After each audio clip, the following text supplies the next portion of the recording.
They say love is blind, but at 70 I thought I'd finally learned to see clearly. Turns out desperation makes you blind in ways that youth never could. When you're old and alone, hope becomes the most dangerous currency you can spend. If our stories resonate with you, don't forget to like, comment, and tell us where you're watching from. This story was shared with us by one of our longtime viewers, but he wanted his experience heard. Never thought I'd be the kind of man to fall for an internet romance. My name's Harold and I'm 70 years old. Spent 42 years in construction, worked my way up from carrying lumber to running my own crew. Lost my wife Margaret 3 years ago to cancer. She was my whole world for 38 years. After the funeral, after all the casseroles from neighbors stopped coming, I found myself sitting in our house in Cleveland, watching the walls close in. The silence was killing me. I'd wake up at 5:30 every morning like I had for decades, but there was nowhere to go. No job site, no Margaret making coffee in the kitchen, just me and 4 empty rooms that smelled like pine sol and loneliness. My neighbor Frank, he's the one who suggested I try those Filipino dating websites. "Harold, you got good pension, nice house, you're not dead yet," he said over beers one Tuesday night. "Those ladies over there, they appreciate a man who can provide. They're not like these American women who want to take half your stuff in divorce." I thought he was crazy at first, but the loneliness was eating me alive. I had nearly $400,000 between my savings and the house. Equity, what was I saving it for? To die alone and leave it to my sister's kids who barely called? So I signed up on Filipino Cupid. Figured what's the worst that could happen.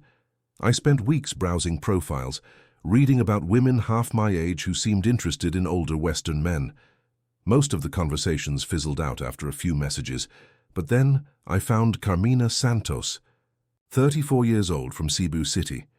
She worked as a hotel receptionist and had this smile that lit up my computer screen. Our first video call lasted 3 hours. She was sitting in what looked like a small apartment, wearing a simple yellow dress, her long black hair falling over her shoulders. "Hello, Harold," she said, her accent thick but charming. "You look very handsome for your age." I felt like a teenager again. I told her about my construction business, how I'd built half the subdivisions in suburban Cleveland. "You must be a very strong man," she said, flexing her small bicep. "I like strong men who work hard." She asked about Margaret, and I found myself crying on camera while telling this stranger about watching my wife waste away. "I'm so sorry, Harold. You have such kind heart. Margaret was lucky woman. The way she said my name, soft and careful, like it mattered. That first night I stayed up until 4 a.m. just talking to her. She showed me pictures of her tiny apartment, her job at the hotel, her mother who lived in a rural village outside the city. "My dream is to find good man who will love me and take care of my family," she said. "I think maybe you are that man." I went to bed that night feeling something I hadn't felt in 3 years. Hope.we talked every day for 3 months. 8. Camp Cleveland time was 9 p.m. in Cebu, and I'd be waiting by my computer like a lovesick kid. Carmina would tell me about her day at the hotel, dealing with rude tourists and demanding managers. She'd ask about my life, genuinely interested in my stories about construction projects from decades ago. "Tell me about the biggest house you ever built," she'd say, and I'd spend an hour describing some mansion I'd framed in the 80s. She made me feel important again, like my experiences mattered, but slowly her stories started including small financial struggles. "My mother needs medicine for her diabetes, but it's so expensive here," she'd mention casually. Or, "My landlord fears raising rent again. I don't know how I'll manage." I started small. $50 here, $100 there. Western Union made it easy, and seeing her face light up when the money came through made me feel like a provider again, like a man. "Harold, you are angel," she'd say, tears in her eyes. I never had someone care for me like this. Each wire transfer felt like an investment in our future. Margaret and I never had kids, never had anyone depending on us except each other. Having Carmina need me filled a hole I didn't even know existed. I started researching plane tickets to the Philippines, imagining what it would be like to hold her in person. "Soon, my love," she'd whisper into her webcam. "Soon we will be together." I was already planning to ask her to marry me. By month 4, I'd made a decision that felt like the first smart choice I'd made since Margaret died. I was going to move to the Philippines. Why not? I had no kids, no job, no real ties to Cleveland, except memories. My pension would go 3 times as far in Cebu, and I could live like a king on what barely kept me comfortable in Ohio. I spent hours researching visa requirements, cost of living, even downloaded a Tagalog learning app on my phone. Carmina was thrilled when I told her my plans. "Oh, Harold, really? You want to live here with me?" Her excitement was infectious. We started talking about marriage, about building a life together. She knew so much about the visa process, about how foreigners could buy property. "It's complicated for Americans to own land here," she explained during one of our calls. "But if we are married, I can help you. We can buy a beautiful house together." She'd already found a real estate agent, had been looking at properties in gated communities outside the city. "Much safer for foreigners," she assured me. The houses she showed me online were gorgeous. Swimming pools, gardens, modern kitchens, for a fraction of what they'd cost in America. I started seeing my future clearly for the first time in years. Harold and Carmina Mitchell living in tropical paradise. Maybe I'd do some consulting work, help build houses with my experience. Maybe we'd travel around Asia. Maybe I'd finally be happy again. The house sold faster than I expected. Market was hot in Cleveland, and I got $240 for a place I'd paid $60,000 for in 1987. Combined with my savings and the pension I'd start collecting, I had nearly $400,000 to start over. More money than I'd ever had at one time. Carmina helped me find the perfect place online, a 3-bedroom house in a gated community called Paradise Village, about 20 minutes from Cebu City. Modern construction, beautiful landscaping, community, pool. The asking price was $180,000, which seemed like a steal compared to Cleveland real estate.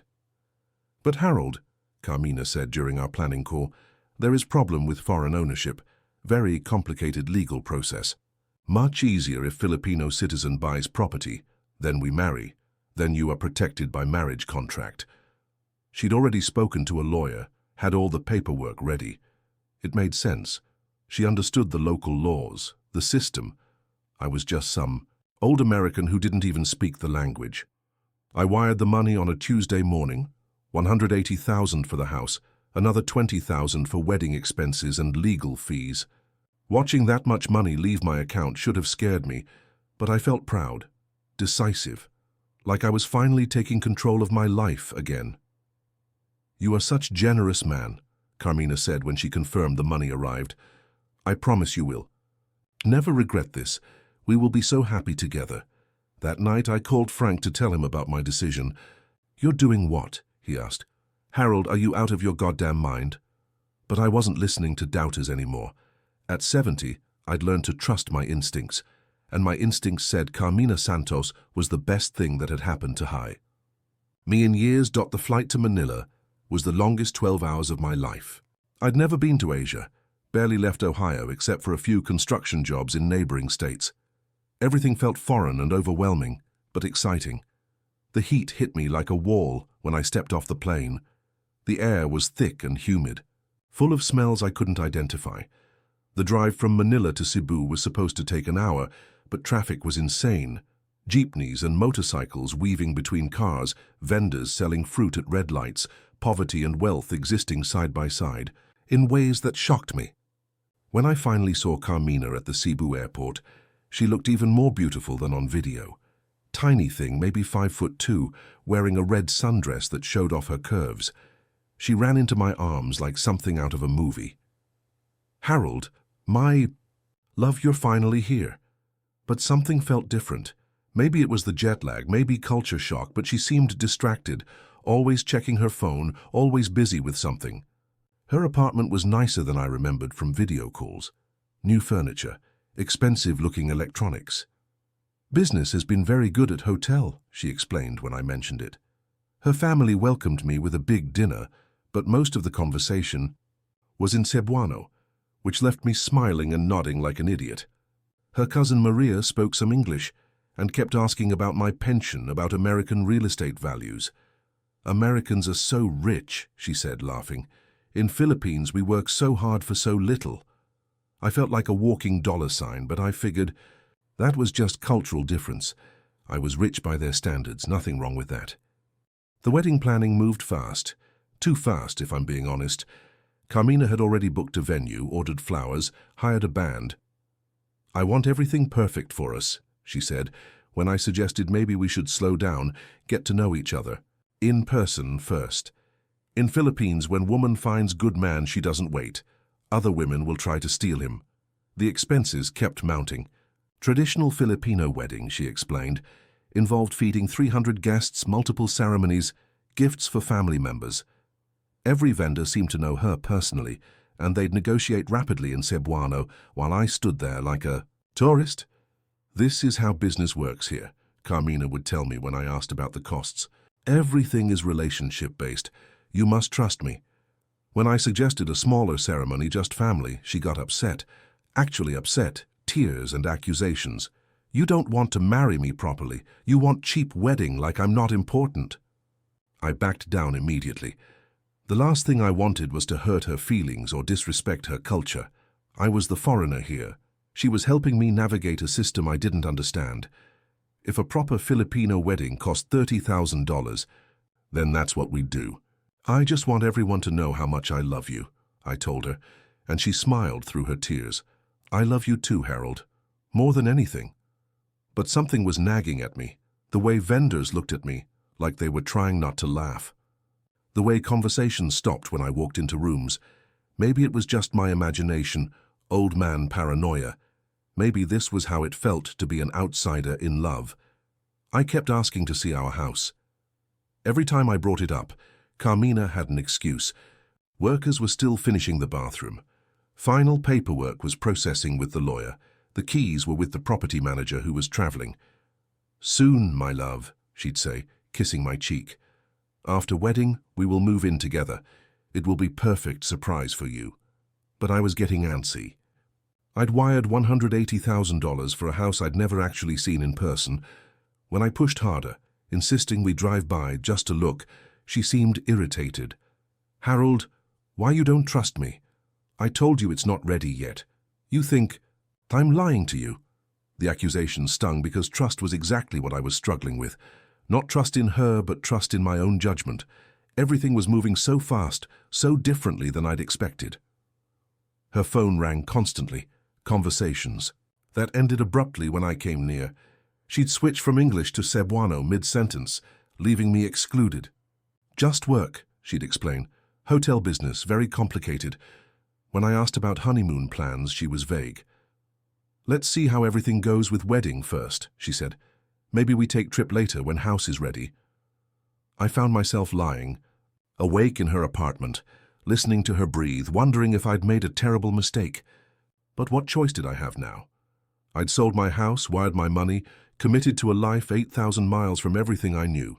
I had to trust that love was enough. I had to believe that Carmina Santos was worth betting everything on. The wedding day was beautiful and confusing. Carmina looked like an angel in her white gown, and I felt proud walking down that aisle with her. The ceremony was in English and Tagalog, Catholic traditions mixed with Filipino customs I didn't understand. 300 people filled the church, most of them strangers to me, but apparently important to Carmina's family. The reception was at a beach resort, with traditional dancing and endless toasts. Everyone seemed happy for us, but I felt like I was watching my own wedding from outside myself. During the party, I overheard Carmina's cousin talking to another woman near the bar. They didn't see me approaching.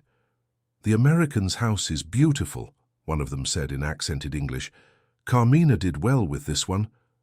The other woman laughed. "Better than the German last year. He was too suspicious." My blood went cold. I stood there pretending to look at my phone while they continued talking, switching to Cebuano. When they saw me, they smiled and walked away quickly.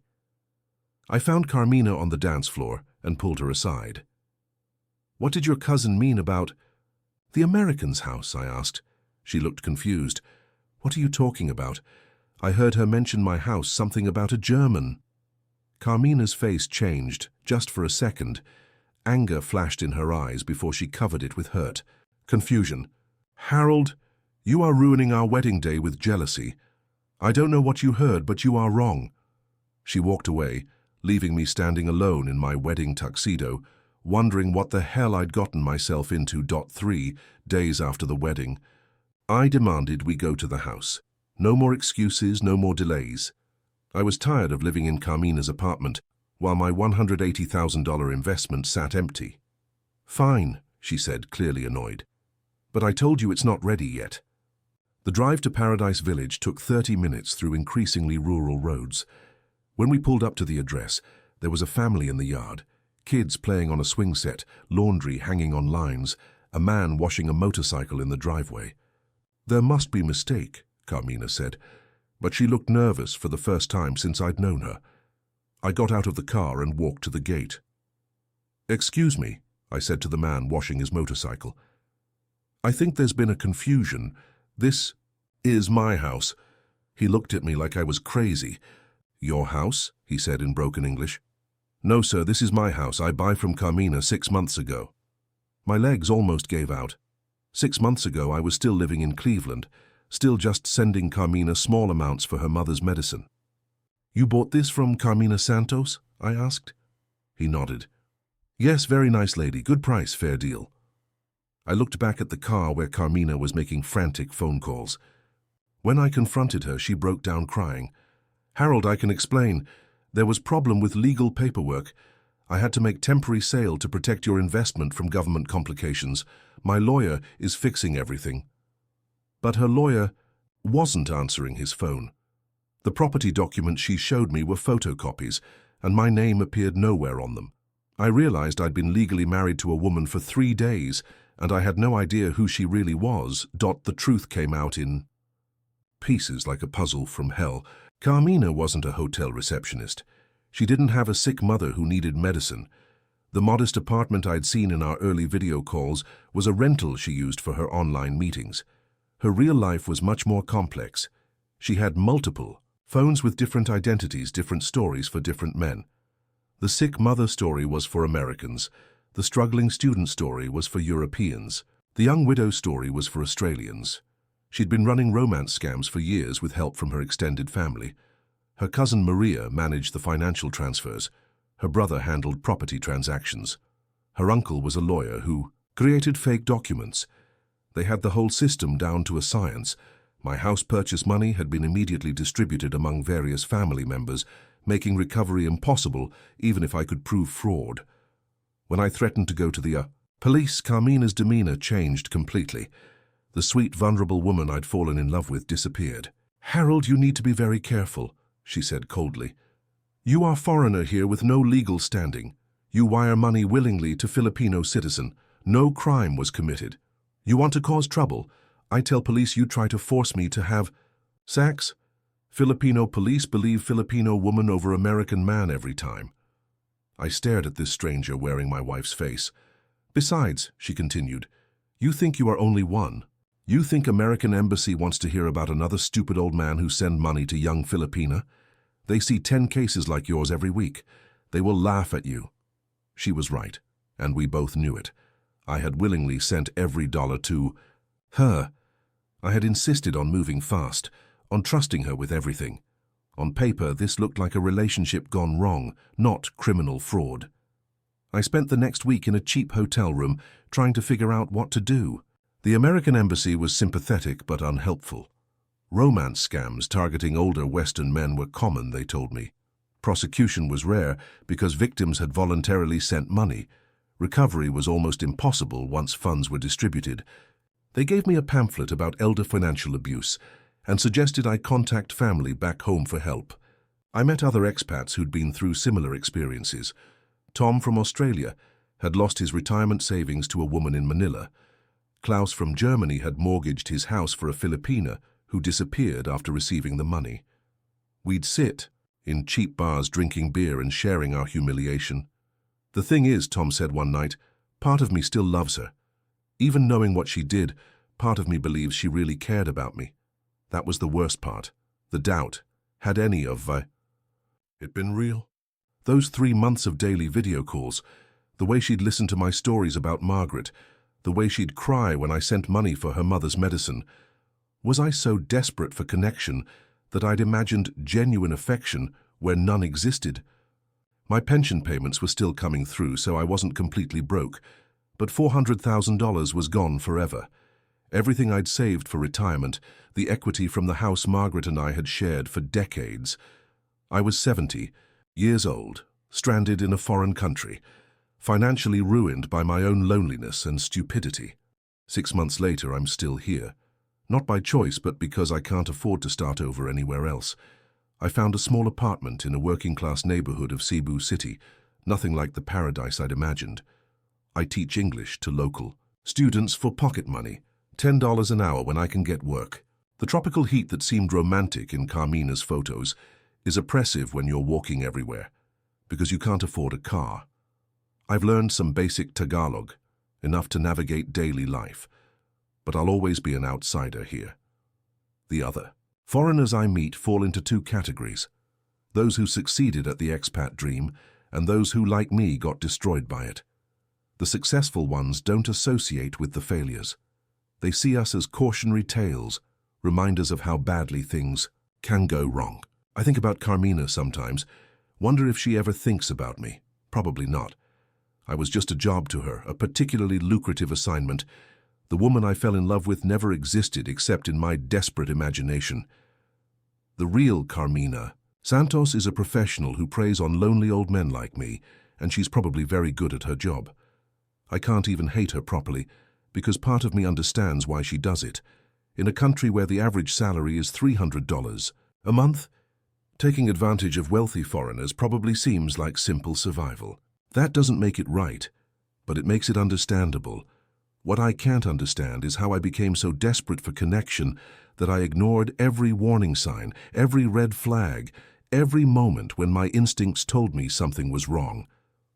I write this story sitting in my small apartment, listening to roosters crow at 4 in the morning because my neighbor keeps chickens in his backyard. The Philippines is a beautiful country full of genuine, kind people, but it's also a place where desperate poverty and enormous wealth inequality create opportunities for people like Carmina to exploit people like me. I'm not the victim here, not really. I'm a 70-year-old man who had enough money to live comfortably for the rest of my life, and I gambled it all on a fantasy. I chose to believe that a beautiful 34-year-old woman could love a grieving old man from Ohio. I chose to send money to someone I'd never met.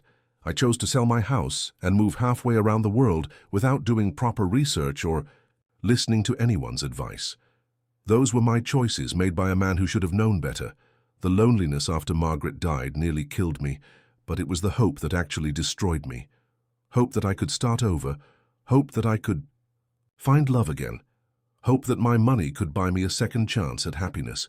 I'm sharing this story because I see other men like me online, widowed or divorced, looking at those dating sites and thinking maybe they can find something real.